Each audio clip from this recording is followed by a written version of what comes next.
Assalamualaikum warahmatullahi wabarakatuh. Selamat menunaikan ibadah puasa. Ya, selamat menonton bagi para jamaah Masjid Al-Hikmah UM.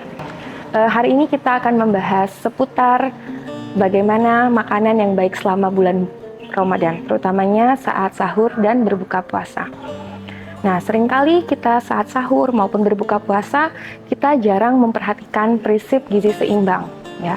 Jadi ketika berbuka puasa ataupun ketika sahur, kita hanya makan secara secukupnya. Misal karena terlalu pagi sahur itu, jadi kita hanya makan nasi dan lauk saja. Padahal ketika sahur, itu adalah waktu untuk kita memenuhi kebutuhan gizi harian kita. Nah, di sahur kita harus memenuhi tidak hanya dari nasi yaitu sumber karbohidrat, tapi juga kita perlu memenuhi dari segi protein, seperti lauk pauk, ya, ikan, ayam, ataupun dari sayur-sayuran sebagai sumber vitamin dan mineral.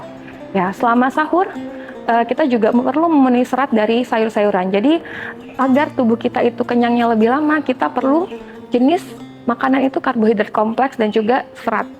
Jadi karbohidrat kompleks dalam hal ini contohnya misal seperti biasa kita makan nasi putih, bisa kita gantikan dengan nasi merah atau kita gantikan dengan umbi-umbian, di mana dia mengandung serat jauh lebih tinggi yang bisa kita gunakan sebagai untuk kita misalnya makannya itu kenyangnya lebih lama. Selain itu, saat berbuka puasa seringkali kita juga suka langsung makan yang manis-manis, misal minum teh manis.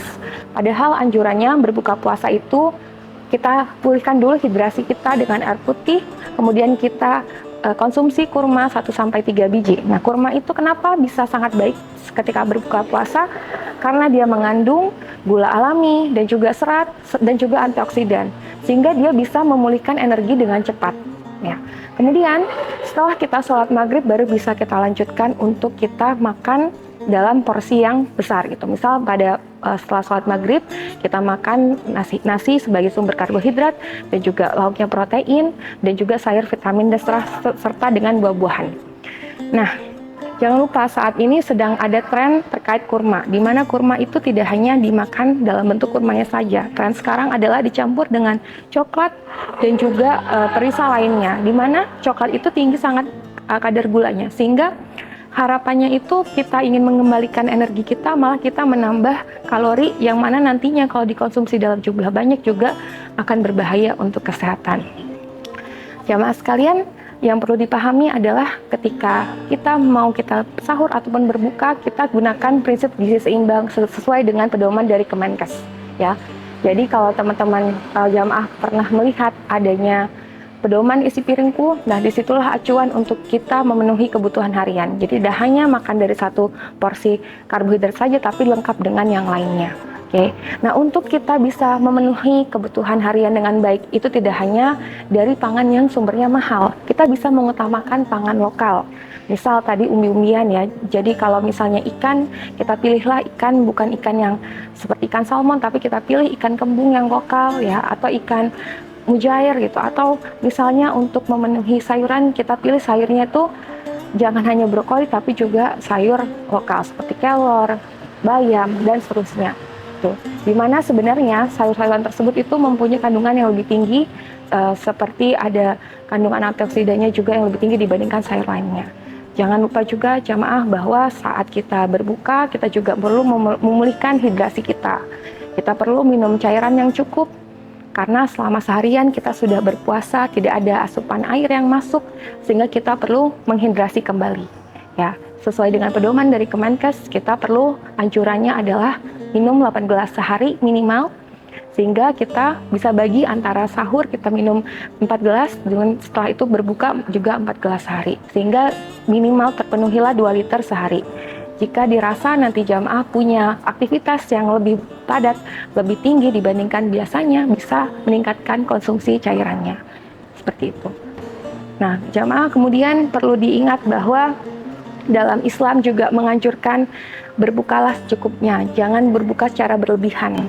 Berlebihan adalah ketika kita ingin berbuka karena dalam kondisi lapar, sehingga seringkali kita semua hal ingin kita beli, ingin kita makan, sehingga seringkali makanan itu menjadi terbuang. Padahal anjuran dari Nabi SAW menganjurkan bahwa kita perlu makan sesuai dengan porsi yang kita butuhkan dan secukupnya. Nah, dalam hal ini juga ketika berbuka seringkali juga kita pilih tidak hanya makanan yang manis, tapi juga seringkali dalam bentuk gorengan. Gorengan itu juga yang tersedia di pasaran seringnya mengandung minyak tak jenuh karena sudah digoreng berkali-kali, sehingga itu kurang baik untuk kesehatan. Pada dasarnya, puasa ini adalah salah satu amal ibadah di bulan Ramadan yang digunakan juga untuk kita detoksifikasi, untuk tubuh kita kembali seperti bersih lagi, untuk mengeluarkan sisa-sisa makanan, sisa racun yang kita tidak baik untuk tubuh. Dalam puasa ini juga kita diberikan banyak sekali pelajaran untuk menahan nafsu lapar, menahan nafsu lainnya, sehingga harapannya kita bisa mengontrol emosi kita, mengontrol nafsu makan kita, dan dampaknya terhadap kesehatan kita akan lebih meningkat. Jadi jamaah sekalian, ketika jamaah memilih makanan untuk berbuka ataupun untuk sahur, pilihlah secara bijak. Sebagai penutup, dari saya sebagai ahli gizi merekomendasikan untuk pangan, pilihlah pangan itu seimbang, tidak hanya dari karbohidrat saja, tapi juga terdiri dari sumber proteinnya, protein hewani maupun nabati. Protein hewani contohnya dari ikan, ayam, telur, protein nabati dari tahu, tempe, dan seterusnya. Dan juga pilihlah dari sumber vitamin mineral seperti sayur dan buah-buahan. Tidak perlu dari yang mahal, bisa saudara jamaah sekalian pilih yang lokal saja. Sekian untuk video hari ini, mudah-mudahan yang saya sampaikan dapat bermanfaat. Sekali lagi selamat menudahkan ibadah puasa, mudah-mudahan ibadah kita diterima oleh Allah Subhanahu wa taala dan puasa kita menghapus dosa-dosa kita. Assalamualaikum warahmatullahi wabarakatuh.